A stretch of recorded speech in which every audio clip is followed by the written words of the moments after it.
Welcome to This Explainer.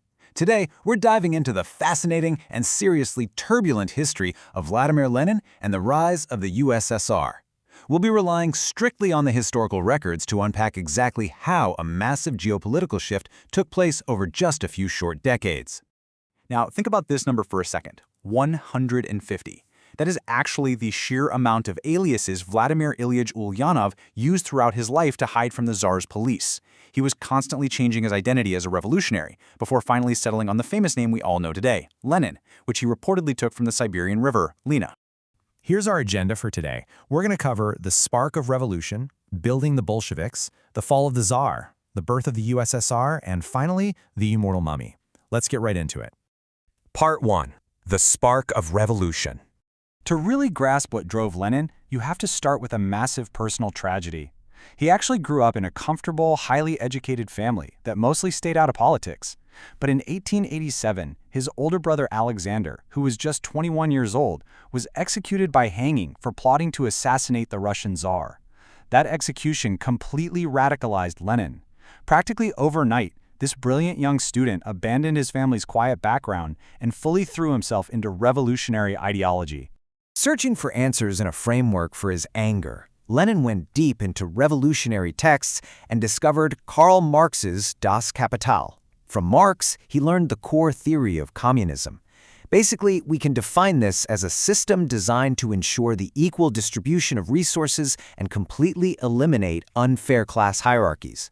Marx essentially split society into two completely opposed camps. On one side, you've got the capitalists. These were the wealthy business owners who controlled the factories and the raw materials and kept all the profit. On the other side, the proletariat. These were the laborers doing the grueling, day and night physical work for barely any pay. To Lenin, this severe contrast was completely unfair and just had to be dismantled. Part 2. Building the Bolsheviks. So how did he actually take these ideas from a book and build a massive underground network? Well, it wasn't easy. Because of his growing influence, Lenin was arrested in 1895 and exiled to Siberia for 3 long years. But exile didn't stop him at all. By 1900, he launched an underground newspaper called Iskra, which translates to The Spark. They literally smuggled this paper into Russia, and it brilliantly united scattered Marxist groups into a cohesive movement. But you know how it goes with political movements, right? By 1903, a massive ideological rift splits his party in half. Lenin got into a fierce argument with a moderate leader named Julius Martov. Martov wanted their Mensheviks faction to be an open, welcoming party for anyone. But Lenin's faction, the Bolsheviks, absolutely refused. They demanded uncompromising commitment from members who were ready for an immediate revolution.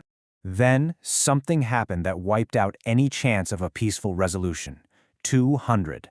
That is the estimated number of lives lost on Bloody Sunday in January 1905.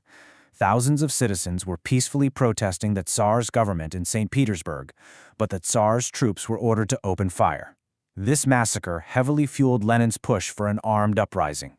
He realized right then that mere words weren't going to topple the regime. They needed weapons. Part 3. Fall of the Tsar. By 1917, Russia was an absolute pressure cooker ready to explode. Just think about these compounding factors. The Russian army, completely lacking modern weapons, was being slaughtered in World War I. Back home, agricultural production had tanked, leading to nationwide mass starvation. And to fund this failing war, Tsar Nicholas II slapped crippling taxes on an already impoverished public. The breaking point finally hit in early 1917. Just imagine 200,000 freezing, starving people pouring into the streets of Petrograd, desperate for bread. When the Tsar ordered the military to shoot the protesters, the soldiers, who were just as exhausted and angry, flat out refused. They joined the rebellion instead. This immense, unified pressure finally forced Tsar Nicholas II to step down, bringing an end to the monarchy. A temporary provisional government took over, but they made a fatal mistake. They kept Russia in World War I. Returning from exile, Lenin masterfully rallied the furious public with a super simple, powerful demand: all power to the Soviets. He demanded that total control of the state be given directly to the local councils of workers, soldiers, and farmers. And that momentum culminated in the famous October Revolution of 1917. When the moderate provisional government tried to crush Lenin's party, he deployed his newly formed Red Guards. They systematically seized control of the nation's key infrastructure. We're talking railways, telegraphs, and government buildings. Almost overnight, the provisional government fell, and Lenin became the chairman of the world's first communist state. Part 4. The birth of the USSR. So now he's in charge. What's step one? Well, to immediately win over the laborers, who were used to brutal 18-hour shifts under the Tsar, Lenin implemented a strict maximum 8-hour workday. He also kicked off secular education programs and gave land rights to poor farmers. But keeping this new state together was incredibly violent and complex. Lenin abruptly pulled Russia out of World War I by signing a treaty with Germany. This totally infuriated international powers like the US and the UK. They started heavily funding the anti-communist White Army inside Russia, which sparked a massive, bloody civil war. And to ruthlessly suppress any internal opposition, Lenin created the Cheka, Russia's very first secret police force. To fight this civil war, Lenin appointed his trusted ally Leon Trotsky to command the Red Army. By 1921, the Red Army had swelled to an astounding 5 million soldiers. That made them nearly 20 times larger than the anti-communist White Army, allowing them to effectively crush the opposition and push them right out of the country. Winning that brutal civil war allowed Lenin to expand his communist vision. In December 1922, he formally unified Russia with surrounding regions, specifically Ukraine, Belarus, and Transcaucasia, into a single massive geopolitical entity. This was the official formation of the Soviet Union, or the USSR, which would eventually grow to encompass 15 separate republics. Part 5. The Immortal Mummy. The immense stress and a previous assassination attempt took a heavy toll on Lenin's health.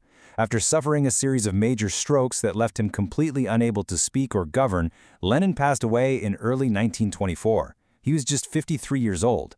Because of his godlike status among his followers, the party made a really unprecedented decision.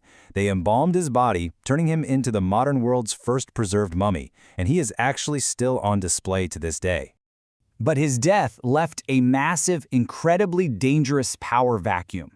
A bitter rivalry erupted between the intellectual military commander Leon Trotsky and the intensely cunning Joseph Stalin.